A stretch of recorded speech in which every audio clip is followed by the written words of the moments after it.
William Castle is mostly known as the King of Gimmicks, but he wore that crown proudly.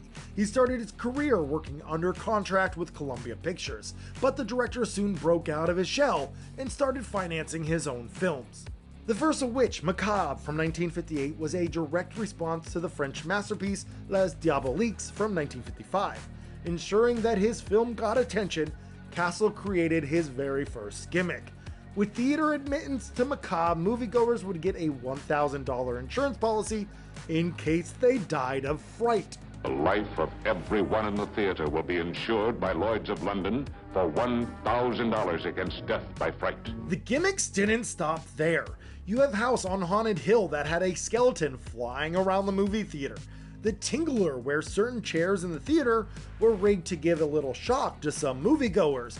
And who could forget 13 Ghosts, where audiences had a ghost viewer that could let them see the ghost or not. Castle would often appear in the trailers to his films, where he tried to sell the moviegoers on his gimmicks. He would also appear in the movies themselves at times, talking directly to the audience. He was a personality, and moviegoers ate it up. Before William Castle and Alfred Hitchcock, no one really knew who directed movies. Both Castle and Hitchcock were larger than life and known across America. Audiences wanted to see their movies. There became a bit of a playful rivalry between the two. Some people to this day think of Castle as a mere talentless Hitchcock impersonator and that his films would be nothing without their gimmicks. Other people believe that Hitchcock was inspired by Castle. No matter where you fall, there's no denying that the two helped each other out. Both would get inspired by one another and steal different elements. Hitchcock saw the success of low-budget horror films from House on Haunted Hill, which inspired him to make Psycho. It even had a gimmick that no one will be seated after the film has started.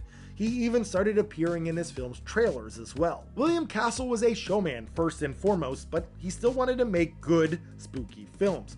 He took the writer of Psycho, Robert Bloch, and made him write 2 original screenplays for himself to adapt: 1964's Straight Jacket and 1964's The Nightwalker. Straight Jacket starred Joan Crawford and was part of the hexploitation subgenre, which all started with Whatever Happened to Baby Jane. Castle had Crawford attend many movie theaters to help promote the film as a bit of a gimmick.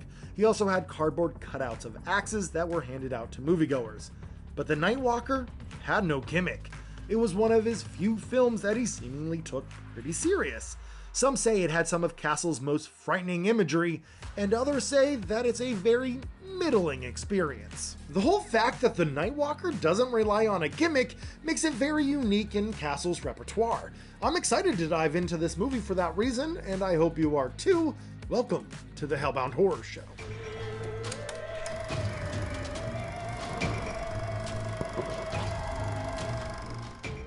The Nightwalker opens with some witty, fourth-wall breaking dialogue about dreams, what they mean, and the theory that if you die in your dream, you'll die in real life. It tries to set the tone of the film, but it feels a little hokey by today's standards. The real meat and potatoes of the plot starts with a sleeping Irene Trent, played by Barbara Stanwyck, in her last feature film. Irene is dreaming about a man who clearly isn't her husband. He's a young man, and she longs for him. Her billionaire husband, Howard, is a blind, elderly scientist who thinks that she is having an affair.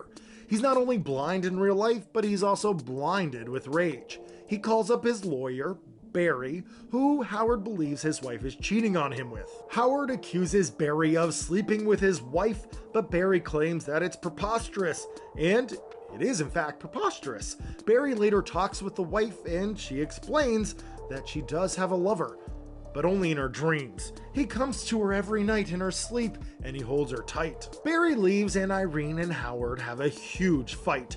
Irene leaves, and Howard goes upstairs to his laboratory, and bam! There's a fiery explosion that kills Howard, leaving Irene with his inheritance. The house is deemed safe to live in, but Irene is having awful dreams of her dead husband.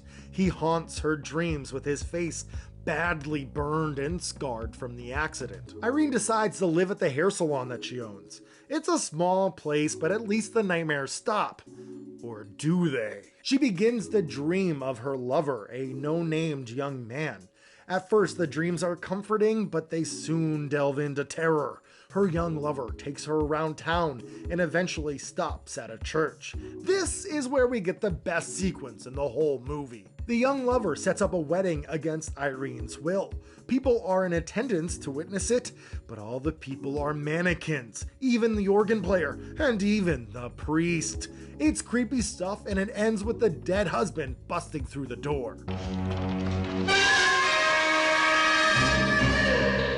With the help of Barry the lawyer, Irene must sift through what is reality, uncover if these nightmares are real, figure out what is behind the dreams, who is her young lover, and what happened to her husband. The Nightwalker ends with plenty of twists and turns that will keep you guessing until the final frame. In William Castle's clear response to Psycho, does it go toe-to-toe with Alfred Hitchcock's classic, or is it a cheap knockoff trying to cash in on its success? Well, it's a little bit of column A and a little bit of column B. Yes, it's a clear attempt of jumping on the bandwagon, from hiring Psycho's author to pen the screenplay to the twists and turns.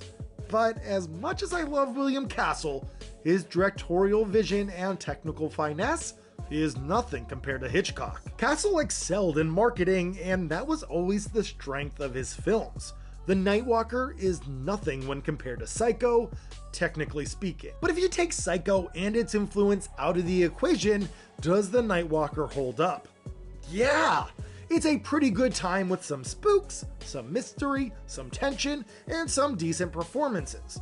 The music is also pretty great. While I did enjoy The Nightwalker, I also realized that this could have easily have been mistaken for a Twilight Zone episode.